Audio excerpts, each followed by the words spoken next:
నమస్కారం అండి. ఈనాటి కమ్మని కథ పేరు గురు భక్తి. వినిపిస్తున్నది మీ విజయభాస్కర్.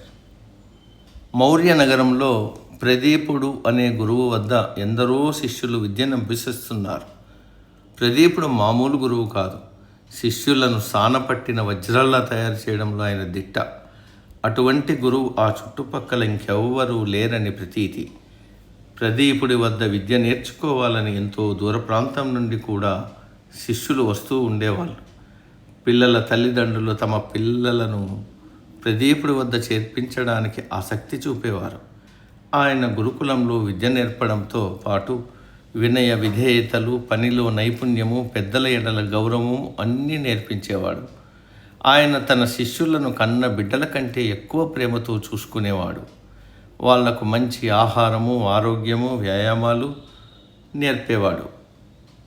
ఆయన వద్ద చదువు పూర్తి చేసుకున్న శిష్యులు మంచి మంచి ఉద్యోగాలకు వెళ్ళిపోతూ ఉండేవారు.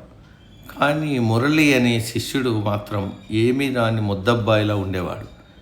గురువు దగ్గరికి వచ్చి ఎంతో కాలమైన మురళి ఏమీ నేర్చుకోకపోవడంతో గురువు ఒకనాడు చింతబరికతో మురళిని బాగా కొట్టి, ఎందుకు పనికిరాని మొద్దువు నువ్వు, నీకు చదువు నేర్పడం నా వల్ల కాదు, వెంటనే ఇక్కడి నుంచి వెళ్ళిపో అంటూ తిట్టాడు.